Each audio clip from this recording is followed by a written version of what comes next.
Welcome back. This morning we're going to be talking about genomes and their evolution, chapter 21. Complete genome sequences for many organisms have been developed in recent years, and this gives us great insight not only into biological processes that they may have in common or may be unique to them, but also their evolution. Genomics is a study of a whole sets of genes and their interactions. This really would not be possible if computer technology had not taken a giant step forward, because it has created the field called bioinformatics, which is the application of computational methods to the storage and analysis of biological data, which allows us to screen very rapidly large quantities of data. And that just would not have been feasible in the past. From 1990 to 2003, the Human Genome Project was conducted. The sequencing technique was developed by a fellow named Venter, and we have our genome and the genome of quite a few other organisms completely sequenced at this point. A proteome is the entire set of proteins expressed by a cell or a group of cells. And just like with bioinformatics, proteomics uses computational skills to study large sets of data. The Cancer Genome Atlas project looked for common mutations and compared gene sequences and their expression in cancer versus normal cells. And this project has actually been extended. It's quite exciting because it's helping us to understand the genetic basis of many cancers. Genomes vary in size, in the number of their genes, and in their gene density. Archaea and bacteria typically have 1 to 6 million base pairs. That's 1,500 to 7,500 genes. Plants and animals usually have more than 100 million base pairs. Fungi have about 5,000 genes.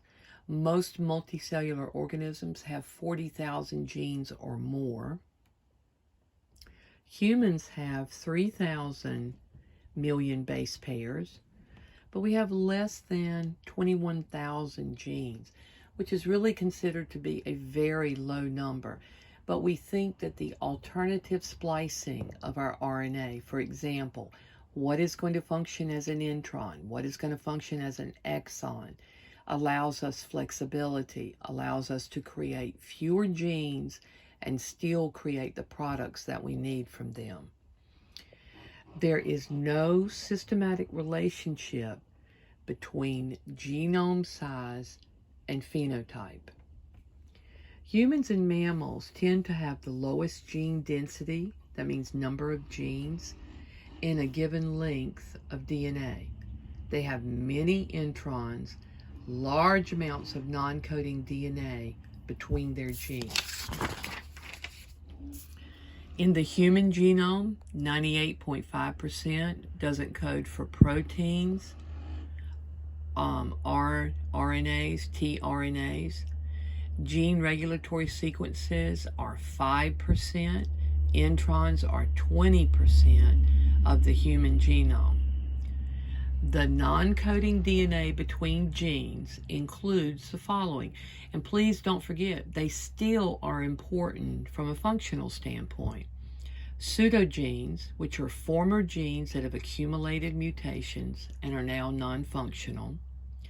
Repetitive DNA, parts of DNA that is present in multiple copies, sometimes many copies in the genome.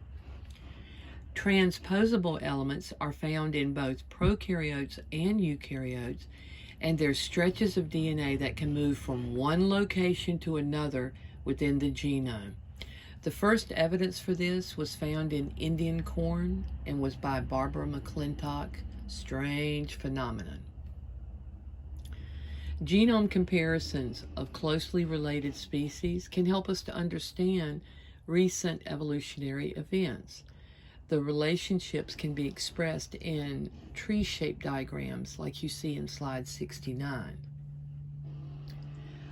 The FOXP2 gene is discussed in this chapter. It's very interesting because we think now that this is the gene needed for true vocalization in mammals.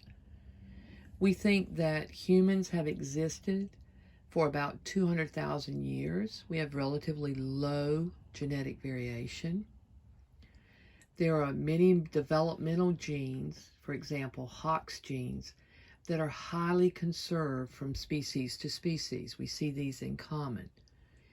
In eukaryotes, lower gene densities are correlated with larger genomes.